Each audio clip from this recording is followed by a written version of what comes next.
Sometimes I think to myself, I'm going to stop doing such big, intricate builds because it's really, it's really exhausting sometimes. And then it just never happens because I am what I am. I'm a maximalist and I love doing a big, fancy manor that's absolutely cluttered to the gills and pretty. So today, hello everybody, today we are doing Longbottom Manor. And it didn't actually start out as Longbottom Manor. It actually started out as Malfoy Manor. I did another build for about 2 hours, and the theme of the build was light, sleek, very pretty, fancy, all that kind of stuff. And I started building it and I'm like, yeah, this is the Malfoys. And then I got about 2 hours in and I stopped and I looked at it and I'm like, this is not the Malfoys. It might as well be the Longbottom house, but I didn't want to quite keep going because I've already structured the old build in a way that was very reminiscent of the Malfoys. So this is me starting from scratch again, knowing that I've got a little bit of a theme in mind and that it suits the Longbottoms. So as you can see, I'm popping down a very long driveway, very reminiscent of Malfoy Manor, but I was in a mood. And then we just move on to the house itself. I've started doing this thing in the corner of my builds before I start streaming, before I start building. I make a little sample house. It's like 4x4 with some windows, some doors, maybe a balcony, and just all the trim and decoration that I could possibly fit into this tiny 4x4 room and actually figure out what my build's gonna be. It's sort of like a sample size build. It could be the garden shed of Longbottom Manor, if you will. And it just gives me it gives me time to actually figure out what it is that I'm doing. And then I find if I'm on stream and I'm floundering and I'm not sure what exactly it's meant to look like, the process just doesn't run as smooth and it's not as enjoyable. So I do like to do a little bit of a sample project before I start anything these days. And it just gives me time to just know exactly what I'm going for. I'm still terrible at floor plans though, like don't expect that to change in a big hurry. I'm hoping I'm getting a little bit better at them, but the consensus is right now in that she's not too good at them, ladies and gentlemen. She is still very basic and just bumbling along as she goes. So with this build, the main features is that it has an absolutely massive greenhouse. I wanted to take Neville Longbottom's love of herbology and just go about 100 miles with it. I wanted it to be the main theme of their manor. And in terms of their manor, the theme is very warm tones. It's green, it's pink, and it's a little bit cream, and there's lots of greenery everywhere, and it's absolutely gorgeous. I did use a lot of Life and Death, but I did try and use other stuff as well. And I think the savior of this build really was that pink terracotta type brick that I used at the very start. I sort of used it as a trim in other places, but as soon as I had the brick tile down for pathways and the actual steps that are also in this beautiful pink brick, the thing just came together. I was like, oh yeah, okay, this is what we're doing. This is how it looks. And it was just smooth sailing from there. And this is just me absolutely filling it with my favorite flowers, my favorite greenery. And I do branch out in greenery in this one, not so much for the accent details, but in the actual gardens of Longbottom Manor, I do go and I use a lot of hidden objects and live edit objects just to create that garden, give it a bit of unique touch, because I'm of the opinion that the garden variety that we get with basic vanilla, no live edit objects Sims is not that great. It's not extensive enough, and I just really prefer the greenery that we get in the hidden objects menu anyway. So I'm trying to struggle through a floor plan at this point. If you know anything about me, typically what I do is I create an exterior, I create a room, like mostly the entrance hallway, and then I decorate it. And I just go room by room by room by room. And that really wasn't going to work for this Longbottom Manor because it needed to be cohesive, and I just needed it to make a bit more sense. So I just decided I was going to do a basic shell, and then later down the line I fill in what the rooms actually are. But it did help me actually make it a bit more sense, and I feel like I'm growing very slowly and very slightly as a Sims builder. I do love cluttering, and I feel like that's my strength in cluttering and making something look lived in. However, floor plans, not my thing. So yeah, but I really liked it, and I really liked how this whole garden's actually turned out. It's so pretty, like the color scheme and the decorations and the greenery. This is the kind of house that I would want to live in. And I don't say that a lot about many of my builds. Like sometimes, I'm usually just doing it for like, cottages and everything like that. And those are really pretty, but I've never really made something that so closely resembled what I would decorate as in real life. So if I had an old manor house that I was fixing up, it's always the dream, isn't it? I would definitely go for something a little bit like this, in a contained version. I would never be able to afford something like this, but the beautiful brick tones, the greenery, the cream brick, and just all the columns and everything. And I really love the warm browns of the doors and the windows. It just sort of breaks up the cream a little bit and gives it a little bit of life and dimension. And we do love a little bit of life and dimension in my builds. But as you'll see, it's a 3-story build. It wasn't always. I took an inspiration photo and that was 3 stories, but I didn't really want to go too extensive. Like, it looks big from the outside, but it really only has like 5 bedroom, 5 bathroom, a library, a living area, a dining room, a kitchen, a greenhouse, an office, a ladies' parlor, and a magic room, and some extensive gardens, and a family crypt. Okay, fine. I was lying. It's big. But that's smaller to me. It's ever since Hogwarts, everything has felt just a lot more contained and smaller. Like, I could do anything and it wouldn't be the amount of effort that Hogwarts took. But if you're looking at the greenhouse right now going, that's too big, don't worry, I make it smaller. It is too big.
Come to our greenhouse decoration. I've started streaming my videos now, so if you ever want to come along and find me and actually watch how I do things, feel free to come along, because I just am not a tidy builder. I'm all over the place, but if you want to come and experience that for yourself, feel free to come along. But I was on stream and some very, very kind person recommended that, oh, where's Uncle Algie gonna throw Neville off the balcony? I'm like, oh, that's a thing, isn't it? Look, my knowledge of Harry Potter at this point is pretty good, but sometimes I just do need a reminder on some stuff. I can't remember everything, and I don't really like to do my research. I just like to sort of go in and go, yeah, that works. But thank you to that very lovely person who pointed that out. I did need a place where Uncle Algie would actually throw Neville off a balcony and into a water source and have him almost drown because he was trying to unlock his magic, or they were worried he was a squib. And that's an important plot detail, and I do like when I can just include stuff like that. Obviously in the actual build itself, you'd never know that's what happened there. Like, I give no indication of it, but in my mind that's what happened, and I do love that little detail.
And now we come to probably one of my favorite parts of building. I love doing foyers and just entries to buildings. I think they're so fun, and I just love playing with stairs and doing sort of a double-storied, even a triple-storied effect at times, and just making it look really fun. I love doing it. I think it adds such gravitas to any build, and you can do an entry on any build, really. Like, a foyer can be like 4 squares wide and long and everything, and you can still make it look really petite and really fun and inviting. With Australian homes, we don't do foyers. That's not something we do. We walk in and you're basically in the living room. So it is something that I've always dreamed about and loved, and really wanted to replicate in a lot of my builds, because if I can't have it in life, my Sims will have it. And I wanted to do a pretty different entry to what I usually do in my builds. So with this one, it's grand staircase, but it's very leveled, it's very warm tones, and it's also got like antechambers off to either side for like reading and everything, and sort of greeting. It's sort of like a waiting area kind of deal. And I felt like that was really fun, and I just wanted it to be vast. I didn't want to cramp it in, because working with double wide staircases, it's very easy to make a room feel cramped when they're in it. So you really need to balance out the room of having your staircase not be, squeezing everything into it. People can still walk through, and it can actually be a really lovely space, and just sort of balance it out and everything. And I love how this foyer turned out. I think it's the green wallpaper and the brown tones with the greenery, but I sort of gave Longbottom Manor a really adventurous sort of feel to it. Yes, they are a pureblood family and everything, and they've been around forever, but I like to think that somewhere along the way they were adventurers or something, and they're really into herbology anyway. So I really wanted to replicate that into their story and in their home. So every now and then it's very traditional. It's wood tones, it's your old-fashioned stuff, but every now and then you'll sneak something like the very antique, sort of beautiful light fixtures that don't look very English at all. There's also palm leaves, there's lots of chests and very ornate rugs and coffee tables, and mixed in with all the very English furniture, and it just sort of replicates an effect of a well-traveled, really well-off family that has collected artifacts and memories all through the years, and this is how they've built their wealth. So I was really excited to have a little bit of a play with something like that. I thought it turned out so lovely. And once I'm in the groove of building and I've got one room down, the rest really just fall in place, and it's really easy for me to just keep going with that theme. And I love this build so much. Like, I don't think I've done too many homes at this point. It's been a lot of community lots and Diagon Alleys and Hogwarts and everything. It's been a while since I've actually just gotten to sit down and build someone's home. I think the Burrow was pretty back there, and then we had Godric's Hollow and everything, but someone who had an actual decent amount of space, because typically if I'm trying to fit all the characters of Harry Potter into 2 neighborhoods, spacing has always been an issue, but with this build, it was like 1 family, 1 lot, go. I might not do the same with the Malfoys though, but hear me out, okay? Because with the Malfoys, and I always contrast the Malfoys with the Longbottoms because they're 2 very high-ranking, well-respected families, and I feel like they go hand in hand with one another. The Weasleys sort of rival the Malfoys, but not in terms of wealth. I feel like the Longbottoms are a nice representation of what light wizards who are still well off can look like in the wizarding community. And what I wanted for them is one home that we could sort of dedicate to them. However, the Malfoys will differ in this area, I think, because I'm coming to the end of Harry Potter now, and I've got most of my characters built, but there's still a few stragglers, and I would feel really proud at the end of these 2 neighborhoods is if I could actually fit everyone into 2 neighborhoods and have everyone have a home. I don't want any homeless people. As much as I'd love to have Dolores Umbridge be homeless and on the streets, I've got to put her somewhere. So I really am struggling for space at this point. I think I've only got a few lots, and only one of them is very, very big, and that was Longbottom Manor, which I've now made, and then there's Malfoy Manor. So what I'm thinking of doing is I might do a bit of a, oh God, help me, a sort of rental lot kind of thing, in that there'll still be a Malfoy Manor. The gardens will take a hit in that maybe they won't be as extensive, but you've also got 2 other properties on the lot, 2 other manor houses that are significantly smaller that do belong to 2 other families. Those families would have to be Death Eaters, because I feel really weird about moving Death Eaters in with other characters, so they'd have to go with the Malfoys. I'm mostly just thinking for Rabastan and his brother, oh God, I've struggled with this, don't kill me, Rodolphus? I don't know, I've never said his name out loud. Anywho, they're the Lestrange family, and it would be kind of cool to have Bellatrix Lestrange and her husband live right next door to the Malfoys. It's fun, you know. And then I also have 1 more Death Eater house I could probably fill in. That I kind of, I would love to do, not that they're Death Eaters, but I would love to do Blaise Zabini and his mum. Oh, can you imagine? I'd have to make all of her dead husbands and everything, and it would be so cute. But I can't take Blaise Zabini and his beautiful mother and put them in some cottage somewhere, or have them be in a flat or a roommate to, I don't know, Gilderoy Lockhart. No, I need them to have their own house. Though I've only got, let me think, 1, 2, 3, 4, 5 lots left. And I've still got a lot of people to house. So the current plan at the moment is a cottage or 2 cottages for Snape and Minerva on 1 lot, plus a potion store on 1 lot. That's them sorted. And then I'm going to have a B&B scenario where all the straggling characters that I don't have homes for, like Albus, Umbridge, Pomfrey from the Mediwitch, and the Minister of Magic. I know, what a group. Tell me about it. They're going to live in this B&B, and it's going to be the wildest B&B you've ever seen. And then we've got Lovegood House, which is obviously the Lovegoods. We've got Shell Cottage, which is obviously Victor Crumb, Fleur, Bill and Charlie living together. And then that leaves me with the Malfoys. And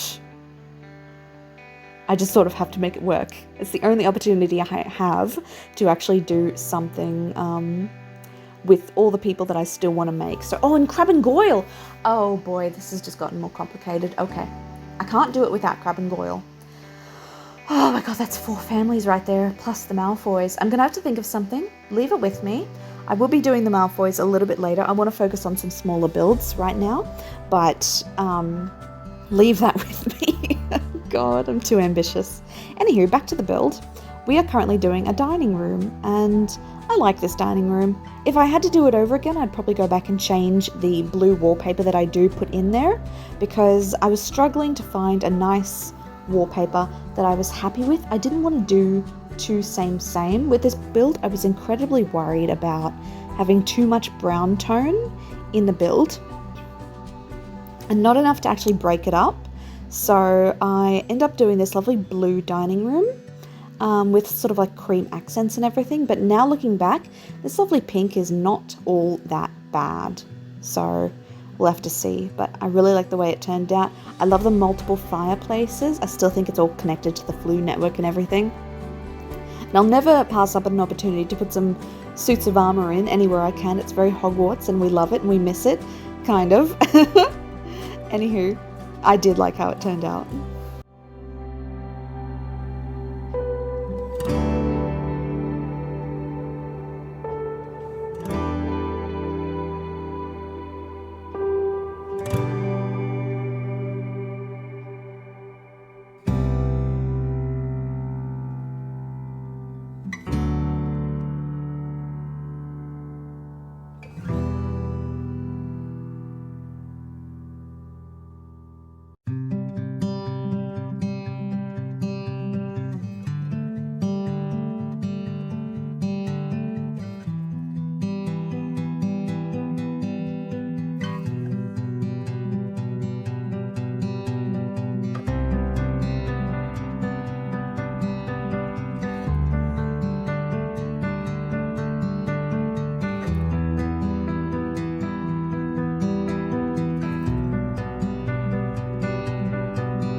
love a library. If I could fit a library in every build, I would. I love them so much. Like, they're such a good opportunity for multi-dimension layers. Like, if I build a library, it's typically not a one-story library. I like to do multi-level, beautiful staircases, balconies, lots of photographs, fireplaces, cozy nooks. I love them, and I feel like all my libraries will probably look the same if I do though. The only instance thus far I haven't done, I don't think, a multi-level library was Hogwarts, but we did not have the room for that. We had no opportunity. I had to like save space in that build. I couldn't be frivolous at all. But with this library, it's so charming. I love the effect of the outdoor entrance to the walkway, and it just breaks up this interior part really nicely. Like, yes, it's an interior home, it's all closed off and everything, but it's still really gorgeous in that it still branches off into the outside at the drop of a hat. So you have these entrances where you can just see outside, and it's really lovely. And with this room, I do add in a little bit of blue as well. I'm happy I did so because then it's not so weird from the dining room. So it's a library with very dark tones. I also did this experimental thing where I put down a bench and I sort of made it like a little display thing under all the windows. So I made little nooks where I could add like, trophies and everything, and just sort of made it my own. I think it turned out so charming.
Now we are moving on to the office space upstairs, and I did like it. I didn't want it to be too grand or too ostentatious or anything. I don't think the Longbottoms put too much emphasis on their standing within the magical world, or they're very morally upright and happy to stick to their guns, but I feel like they don't put a lot of emphasis on being seen as the fanciest or the richest, so I do like that about them.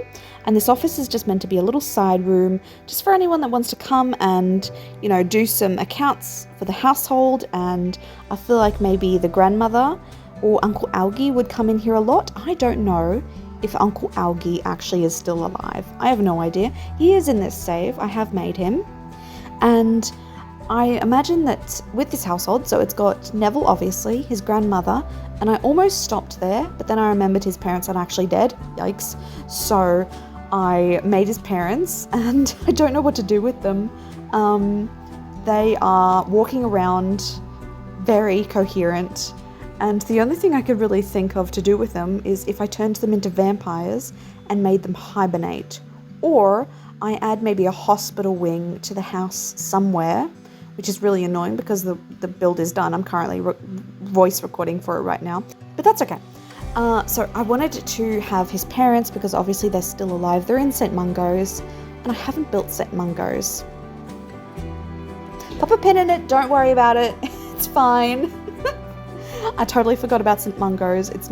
It can't happen. I'm out of space at this point. It's taken 2 neighborhoods to get to this point. But yeah, so they're at St. Mungo's. They're basically vegetables, bless their hearts.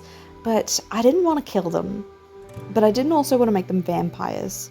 Someone did suggest I make them, paranoid, erratic in terms of traits. And maybe I could put them in hospital gowns and just have them wander around and just, I don't know, be really, maybe there's a trait out there that just makes people repel from them a little bit. I'll have to look into this, but if there's a cheat or a trait I can add and cheat to them that has people will see them and go, ugh, that would probably be okay.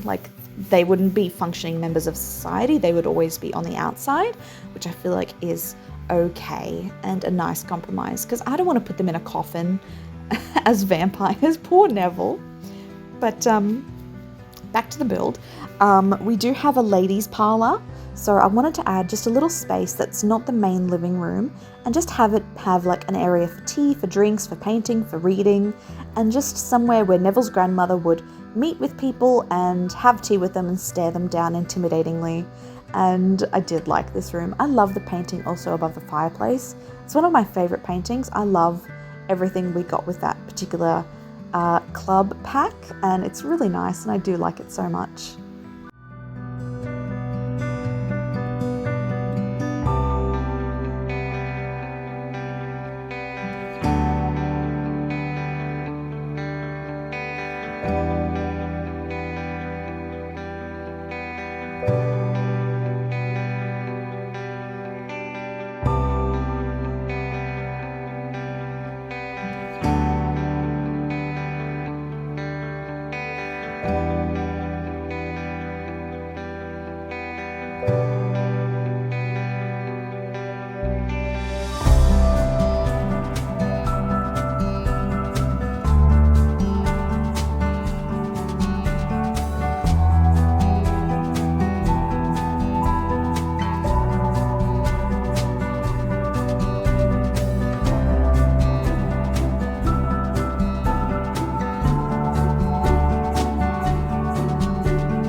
I struggled with the master bedroom. I'll admit it. It's big, it's really weird shaped, and I did like a multi-layer effect to try and break it up a little bit, but the color scheme was a bit weird.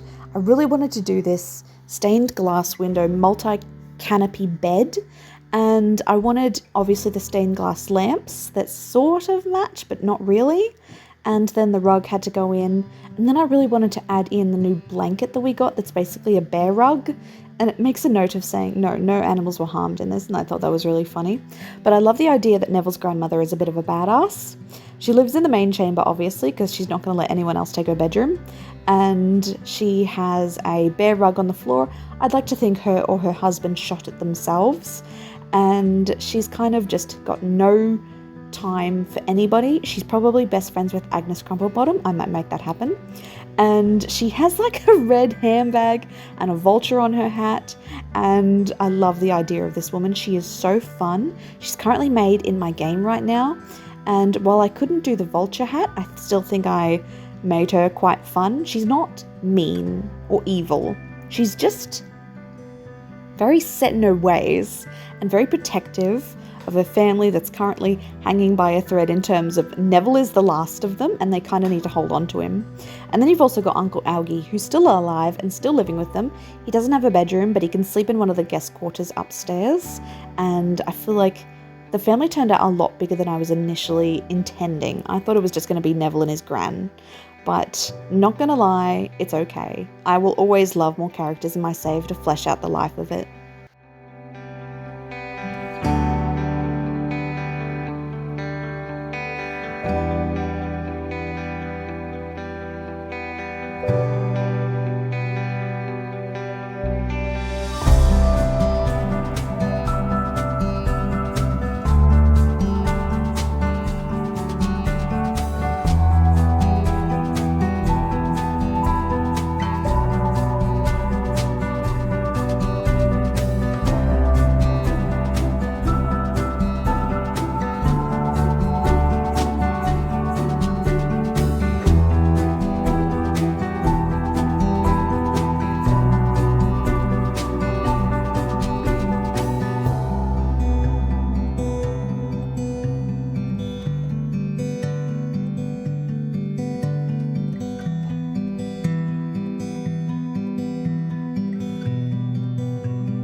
Okay, I do something mean and quite evil here. I made Neville's parents' old room and it is dusty and abandoned. It's got like sheets over everything. It's still got like his mum's makeup and his dad's book and quill out and everything. And it's just sad. And obviously, you know, they're alive so they can sleep in the bed. But I just really wanted a room where it looks like they just left. And Augusta has sealed it off and gone, no one goes in there. I don't want a bar of it. They're still alive. They're not dead. We're not going to do this. Not even the elves are allowed to go in there and clean. So I really love the idea that they've got this chamber in the middle of their beautiful warm house that's just dank, dark, sad, depressing. And it is. I did go through and I did family photos at the end of this build. I did one of Neville's parents, I did one of Neville and his grandmother, and I just placed them around the manor. I didn't really want to go into Uncle Algie or anything like that. And I did make Augusta a dead husband. He's a ghost that hangs around. His name's George because he's unnamed in canon, and he's the sweetest thing. I just made him really generic old guy, and he's just dead walking around. And I feel like she kind of hates that. He's like, oh, seriously. But yeah, I think it turned out so fun. But the poor parents, they're quite nice looking. I made them very nice and everything, but poor Neville. I'm really not sure what to do with them. I'll have to think about it, but we'll see. And then I go on to Neville's bedroom. I wanted it to be light tones, blue tones, boyish, lots of greenery, and I wanted him to have a double bed because I don't think Augusta would bother with giving him a single bed because he's obviously the heir to the Longbottom family and he sort of has to have a bedroom that reflects that, same as Draco will be having a double bed as well. So it's all about the reflections and the comparisons and everything, and yeah. So with his room, it's very light tones, it's fun. I put some toys in, like a dragon statue and stuff, but apart from that, it's all very green tones and he's not too kiddish. He's got a lot riding on his shoulders, poor thing, but it's really fun.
The kitchen was a late addition to the build.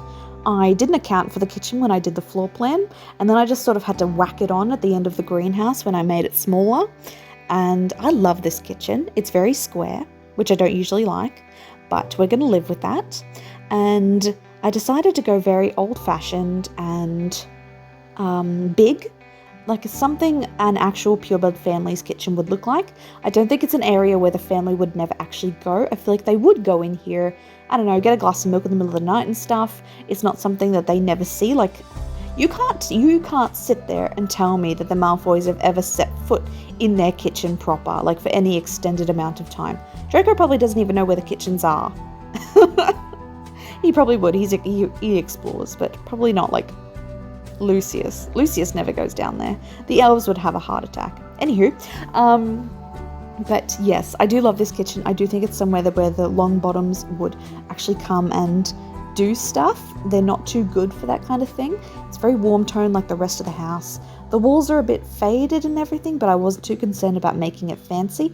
The idea is that it's functional. It's not for showing off to guests and showing off wealth and everything. It's a functional room, it gets the job done, and I do go through and make it as homey as I possibly can. And I love the glass wall of the greenhouse that goes on one side of it. I feel like that was really fun, and it just gives you a little sneak peek into what they're all about. And I love the windows. I think they're doing absolutely gorgeous things for the house, giving it a real vibe. And I love their well-traveled interiors.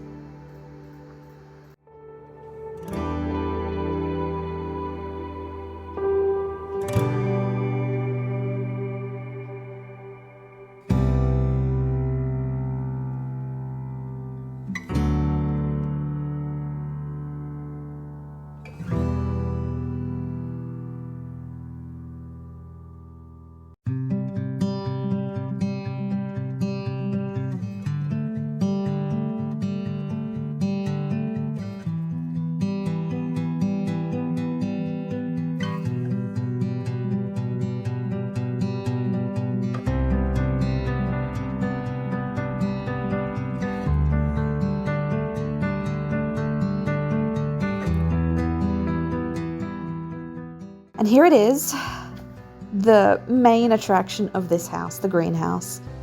I pushed myself on this greenhouse a lot. I feel like I've never done a greenhouse like this before. Typically with my greenhouses, they're a lot smaller, and I always regret that because I'm one of those people that has to have every plant in the game full, it's the best quality plants, it's well taken care of. I'm a perfectionist like that, so having a big greenhouse probably would have been really helpful for those scenarios. But for now, I usually do something that's really small that I can't fit everything into. It's not so much the case for the Longbottoms. Now, I want it to be clear, the Longbottoms aren't growing plants, so to speak. I just added in a lot of already made plants within the game because we have so many plants to put down, and I really just wanted to fill the space and have it look really lived in and everything. And the theme for the greenhouse is obviously green, but it's not dusty or old at any stretch of the imagination. The windows are a bit weathered, which I think adds to it, but it's got these beautiful green columns, and it's got this tile that I love using right at this moment, and I think it all just blends together really well. And I feel like the busyness of the tile is broken up by the simplicity of the walls and the addition of a lot of plants. And I wanted a pond area, and I wanted it just to be really intimate. I wanted it to feel like very Lemony Snicket from Series of Unfortunate Events. That's sort of what I based the house on when I initially made it. And I wanted it to feel like you walk in and it's a jungle. Like you walk in and there's literally plants towering over you, and it's all sorts of fun and everything, and the lighting's really beautiful, and it's just plant, and it's multi-level. There are trees in here, and I thought that was just a really fun idea.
I did go upstairs and I do a second level for the greenhouse. I wanted an area where it's less decorative and more functional, so I do have this wraparound porch scenario, and then I do a very beautiful section off in the very middle where you can actually go to from these walkways, and you can actually, have tea and everything, and you can do some flower arranging.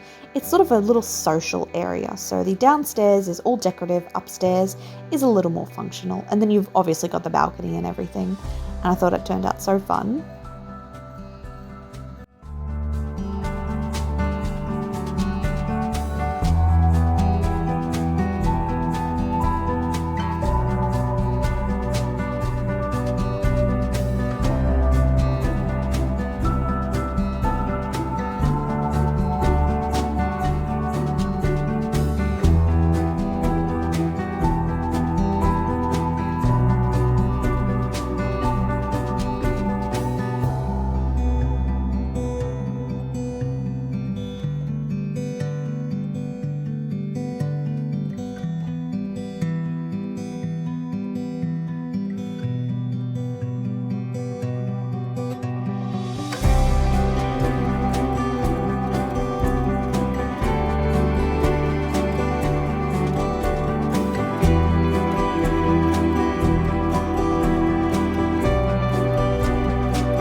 Okay, now I wanted to try something new with this build. It's my pride and joy. It's the greenhouse skylights. I'd never done skylights before. I knew it was a thing that existed within The Sims if you were a bit clever about it. And what I did was I basically just did, 5 sections and created this sort of opening where it looks like the window of the greenhouse has sprung up to actually accommodate the trees that are escaping the greenhouse. And thankfully I learned a few things while I was on stream and figured out how to make it not look weird, and it just turned out so beautiful and I love it so much. And I really wanted the trees to actually escape the roof of the greenhouse. That was important to me because looking from the outside, it's very important to me when I'm in neighborhood mode or I'm zoomed out on the house itself that I don't have anything that looks too same or uninterrupted. I need clutter, I need it to be full, and the house of the greenhouse was just too same for me. So I decided to add in the trees and skylights, and it just broke up that roof of the greenhouse so beautifully. And I love how I actually put the trees in like these big terracotta pots. I do size up the pots to make it look actual, functional, but that was just the start of the decorating process for the greenhouse. And it's so charming, love it so much, loving it.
And now we come to the gardens.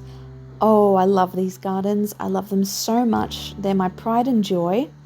I struggled. I had to do this thing where I had built the house, but I needed to go away and think about what the gardens were actually going to look like. Because if I tried to do it then and there, it was just going to turn out bad. So I needed to go away, get my creative flow again.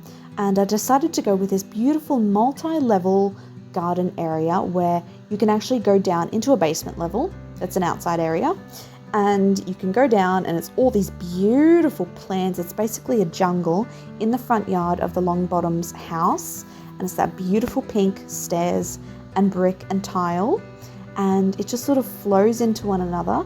And obviously both sections of the garden meet under this walkway that's typically the driveway on top, but underneath it's actually the entrance to their family crypt. And it just sort of flows together and it's beautiful and I love it so much. And I thought it was so clever and it just adds a lot more dimension to this build. Like I could have done just flat gardens with no basement level and it still wouldn't have been, the same. But I wanted ponds, I wanted trees. And the thing with trees is that I like tall trees, but I don't like tall trees that impede the view of the house. So I had to be very selective in terms of what trees I used, if they fit the vibe, and if they,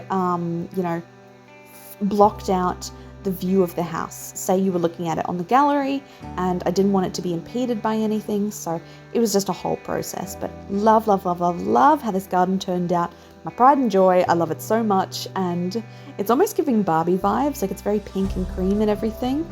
I will take inspiration for that maybe in the future because at some point I will be doing Barbie Land and all the characters and everything. So that's going to be really fun. But for now, Harry Potter and the Longbottom Garden is looking fantastic.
Alrighty, ladies and gentlemen, that is it. Thank you so much for watching. I hope you enjoyed my Longbottom Manor build.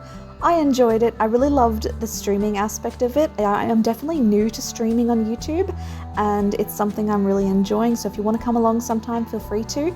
I'm hoping to stream probably every second day or most days, just for a little bit, not too long, but just enough to fill up the Harry Potter world. So if you can catch a stream, love to see you there. Otherwise, like and subscribe if you care to, but otherwise, thank you so much. I hope you're having a fantastic day. Bye-bye.